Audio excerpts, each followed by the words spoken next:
Ada apa dengan Ki Tumenggung Ronopati yang berlari seperti dikejar memedi? Tanya seorang prajurit yang berjaga kepada temannya. Dari tadi aku juga berada di sini bersama kamu. Apakah perlu aku tanyakan dulu pada Ki Tumenggung Ronopati? Kata prajurit yang seorang lagi. Temannya pun terdiam. Mereka berdua tidak mengetahui apa yang sebenarnya telah terjadi. Tapi kedua prajurit itu menjadi terkejut ketika ada seorang tumenggung lagi yang menghampirinya. Bangunkan semua prajurit, ada pencuri masuk ke perkemahan, kata tumenggung itu. Baik, Ki Tumenggung Palangnegoro, kata prajurit itu. Kemudian ia pun membangunkan semua prajurit.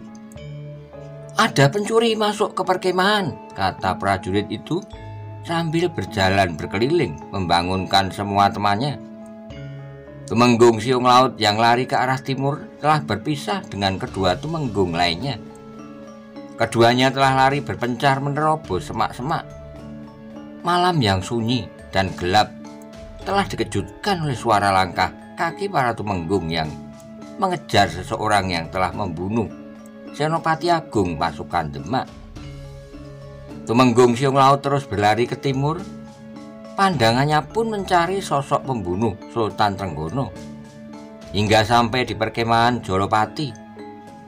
Ketika memasuki perkemahan Jolopati, pandangannya yang tajam melihat 3 orang berdiri di tengah jalan menghadangnya. Berhenti, kata salah satu dari 3 orang yang menghadangnya. Dan Tumenggung Siung Laut pun kemudian berhenti. Siapa kau? Malam-malam berlari di perkemahan prajurit Demak, tanya prajurit yang menghadangnya. Ada apa, Ki Panji Sukoyono? Tanya Ki Tumenggung. Oh, ternyata Ki Tumenggung.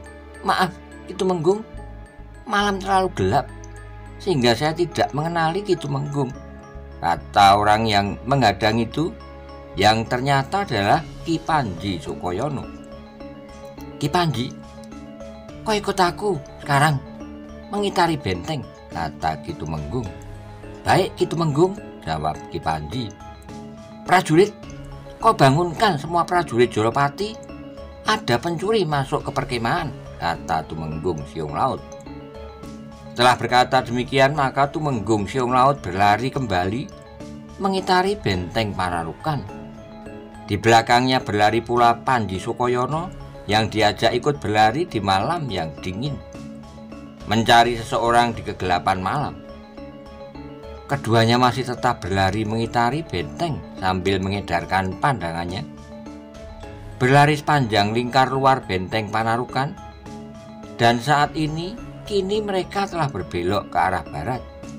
Sepi, tidak ada bayangan seorang pun yang berada di kegelapan malam, kata Ki Panji dalam hati. Setiap bertemu dengan prajurit yang berjaga, Ki Tumenggung meminta mereka untuk membangunkan semua prajurit karena ada pencuri yang masuk ke perkemahan.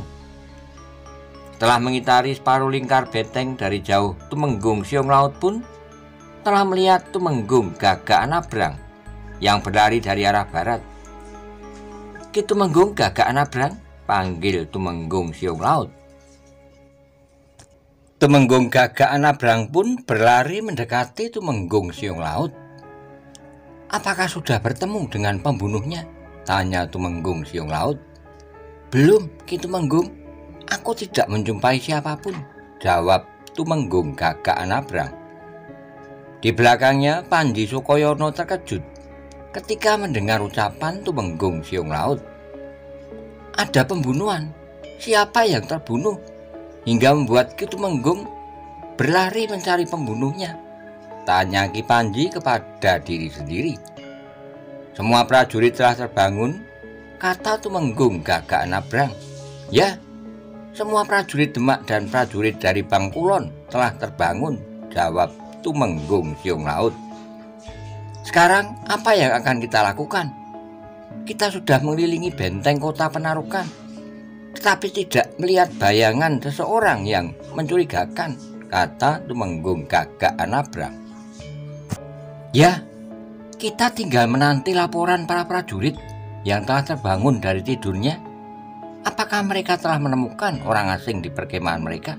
Gumam Tumenggung Siung Laut. Kita kembali ke gubuk Kanjeng Sultan, ajak Tumenggung Gagak Nabrang. Ya, sahut Tumenggung Siung Laut pendek.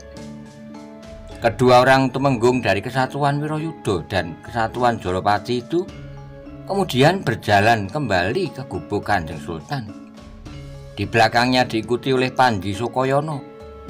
Sambil berjalan, Tumenggung Siung Laut merasa heran. Sultan Trenggono adalah bukan orang yang lemah.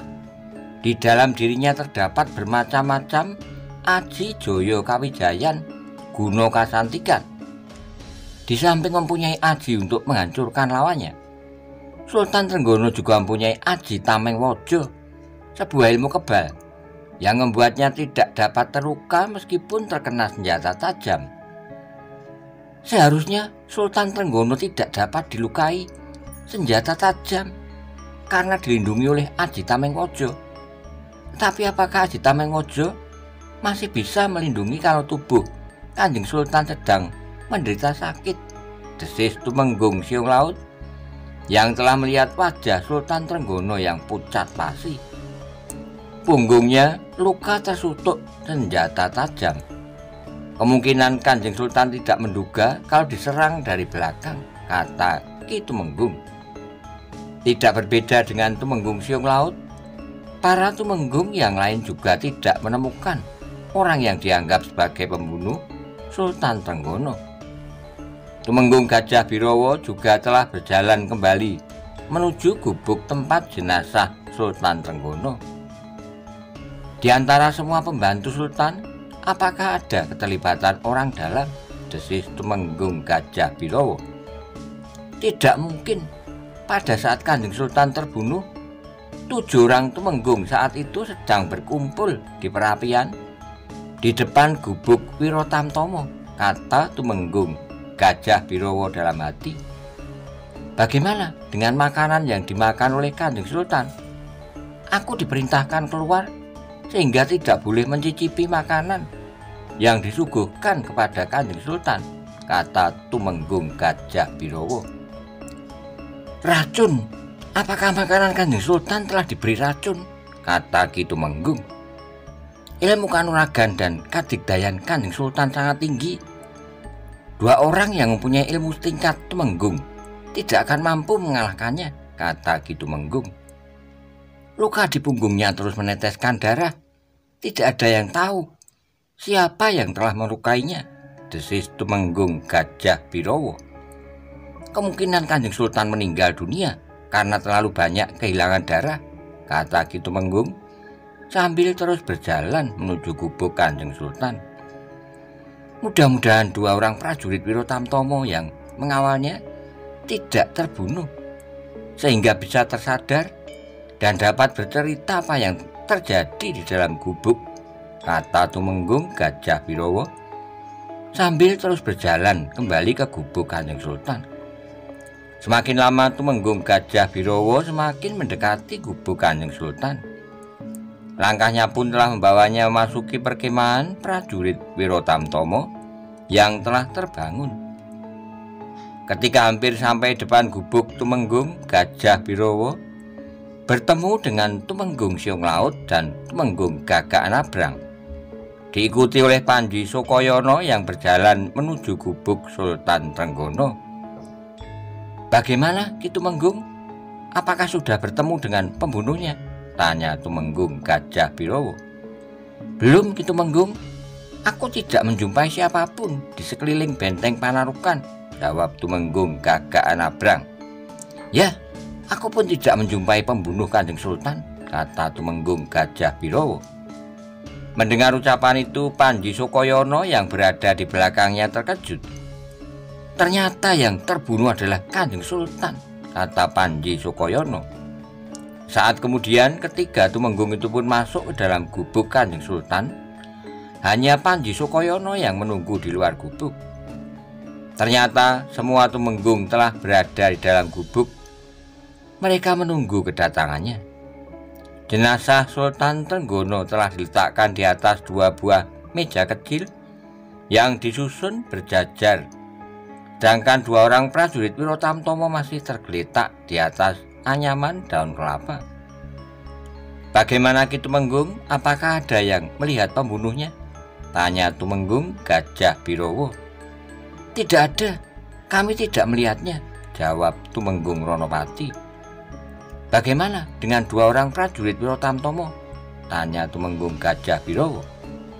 "Mereka masih pingsan, belum sadarkan diri," jawab Tumenggung Suronoto. "Para Tumenggung semua, Kanjeng Sultan telah meninggal dunia. Saat ini kita tidak punya pimpinan. Yang harus kita lakukan adalah mengangkat seorang pimpinan di antara para Tumenggung. Siapakah yang bersedia menjadi pemimpin seluruh pasukan Demak bersama pasukan Bangkulon?" tanya Tumenggung Gajah Birowo. "Setelah kita pilih pimpinan pasukan Demak, maka akan kita tentukan apa langkah-langkah selanjutnya yang harus dilakukan untuk pemulangan jenazah Kanjeng Sultan maupun pemulangan semua pasukan ke Demak," kata Tumenggung Gajah Birowo. "Saya sebagai seorang senopati pengapit kiri pasukan Demak mengusulkan yang pantas menjadi pimpinan saat ini adalah Senopati Muda Tumenggung Gajah Birowo," kata Tumenggung Suropati.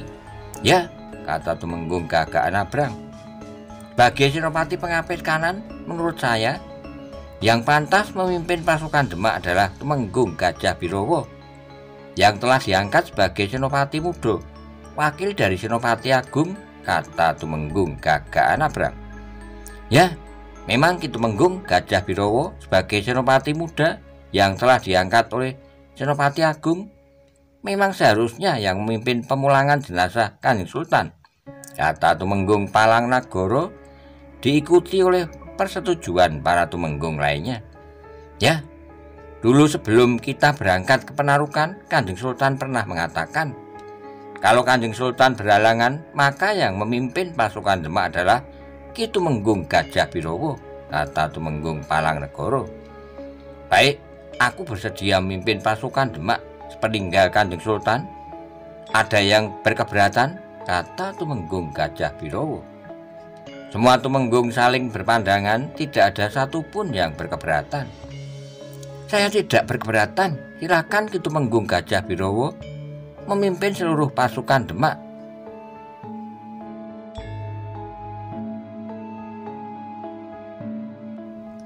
kata Tumenggung Siung Laut, disusul oleh para Tumenggung lainnya.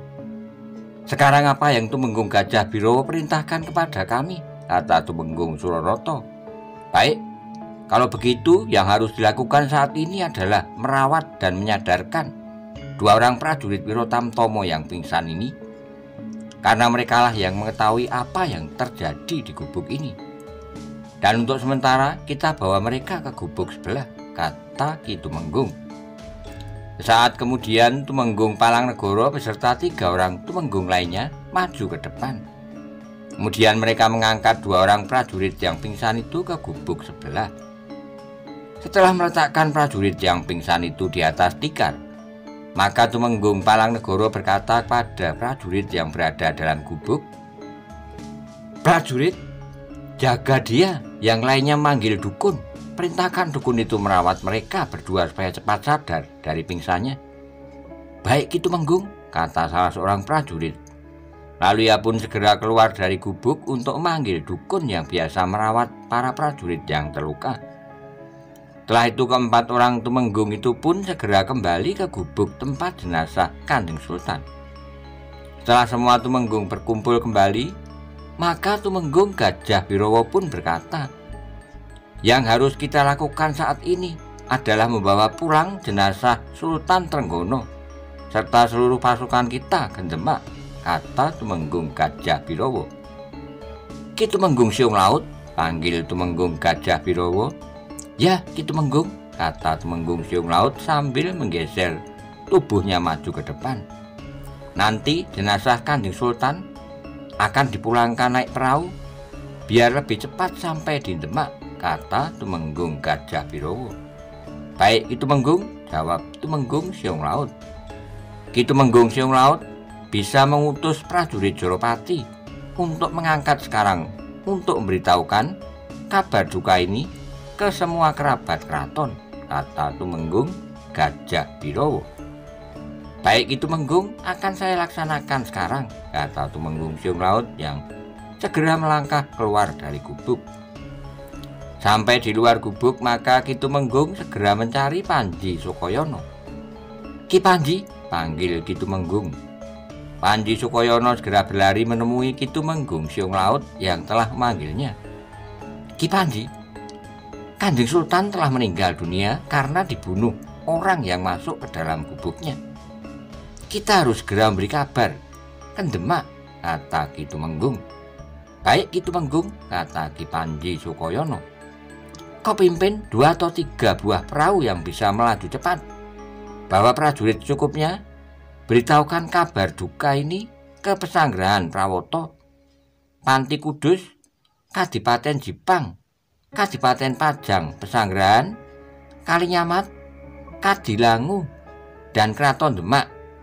Beritahukan kepada Ki Patih Wonosalam dan Adipati Aryo Penangsang, kau bisa berangkat sekarang, Ki Panji, kata Tumenggung Siung Laut. Baik Ki Tumenggung, kata Panji Sukoyono. Jangan lupa berangkatkan juga 8 buah perahu ke Bengawan di sebelah barat Gresik untuk menyeberangkan pasukan Demak yang kembali besok pagi. Lalu perintahkan Ki Ronggo Pawiro untuk membawa beberapa perahu ke sini guna membawa jenazah Kanjeng Sultan, kata Ki Tumenggung. Baik Ki Tumenggung, sahat, saya mohon pamit berangkat sekarang, kata Ki Panji. Lalu ia pun segera pergi menuju perkemahan pasukan Jolopati.